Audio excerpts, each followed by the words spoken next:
Pelajaran kita pagi ini dari Yesaya pasal 20 sampai Yesaya pasal 23. Pelajaran ini masih tetap sama mengenai ucapan ilahi terhadap, kalau kita pelajari ini bangsa-bangsa yang ada di sekitar Israel. Jadi sebenarnya ucapan ilahi ini adalah sebenarnya kutuk bagi mereka. Kalau saya pelajari, ini adalah kutuk bagi mereka, dan pada akhirnya bahwa yang dimaksudkan dengan ucapan ilahi terhadap bangsa-bangsa di sekitar mereka ini, pada akhirnya adalah bahwa percuma bersandar kepada apa? Kekuatan manusia. Ya.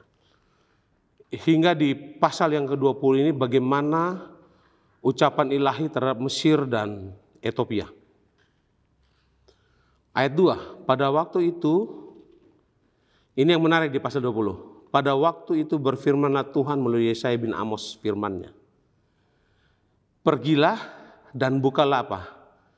Kain kabung dari pinggangmu, dan tanggalkanlah kasut dari kakimu. Lalu ia pun berbuat demikian, maka berjalanlah ia apa? Telanjang. Dengan dia menanggalkan pakaiannya, ini memberikan gambaran mengenai nasib yang pada akhirnya Mesir dan Ethiopia itu akan apa? Alami.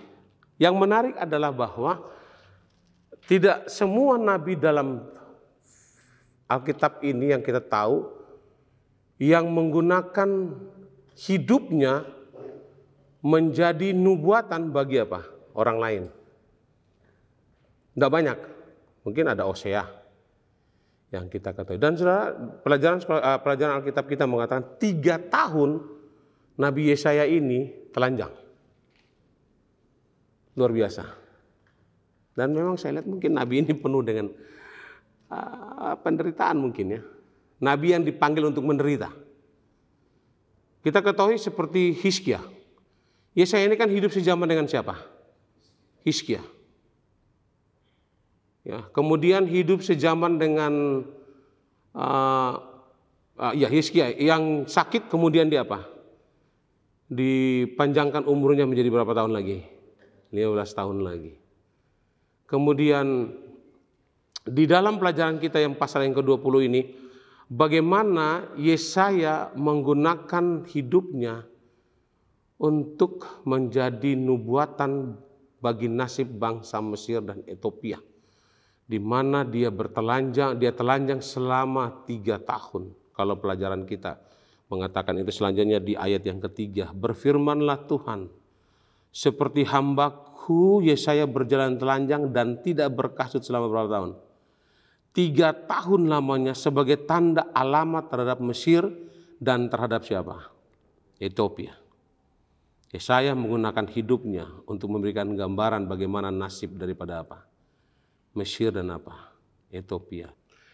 Yesaya dipanggil untuk menggunakan hidupnya menjadi gambaran bagi apa? Ethiopia dan juga apa?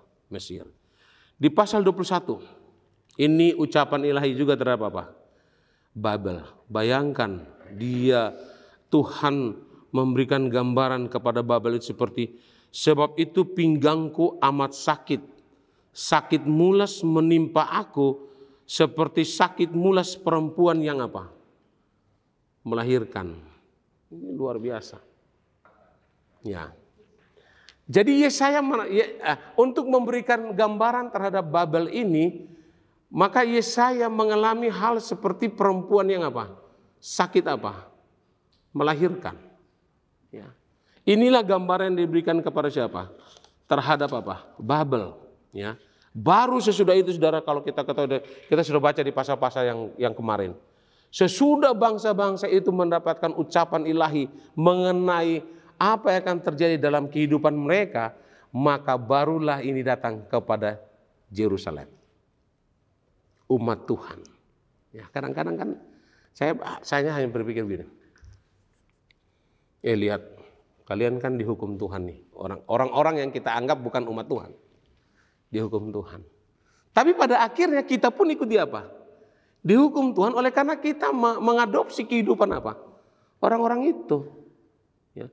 Jadi nubuatan terhadap Yerusalem ini dalam hal ini dikatakan Tirus dan apa? Ucapan ini 22 dan 23 ini berhubungan. Tentang, saya tidak ambil tentang Sebna dan Eliakim, karena ini tentang bertugas di istana. Di pasal 23 ini dikatakan bahwa 20 dan 23 ini mengenai Yerusalem dikatakan begini. Di ayat 17 dari pasal 23. Dan sesudah lewat 70 tahun, Tuhan akan memperhatikan apa? Tirus. Inilah nubuatan terhadap orang Israel yang akan dibawa ke Babel, ditawan di Babel, yaitu zaman Daniel, Sadrak, Mesak, dan Abednego. 70 tahun mereka ada di mana? Di penawanan. Inilah nubuatan yang Yesaya berikan terhadap bangsanya sendiri, bahwa kalau tidak bertobat pada akhirnya kalian akan diapa? Ditawan, di pembuangan selama berapa puluh tahun? 70 apa? 70 tahun. Dan itu terjadi di zaman Daniel, Sadrak, Mesak, dan apa? Abednego. Pelajarannya bagi kita hanya singkat. Tuhan tetap memegang kendali. Apapun yang terjadi dalam kehidupan kita, apapun masa depan kita, apapun masa depan keluarga kita, yakinlah bahwa Tuhan tetap pegang apa? Kendali. Seisi dunia ini Tuhan tetap pegang kendali. Dan yang berikut adalah Tuhanlah yang mengetahui akhir dari setiap awal kehidupan kita. Hanya Tuhan yang tahu apa yang akan terjadi di depan kita. Itulah sebabnya biarlah pelajaran pagi ini boleh membuat kita tetap terus bergantung kepada Tuhan. Bahwa Tuhan yang memegang kendali kehidupan kita. Inilah yang bisa saya sampaikan. Tuhan memberkati kita.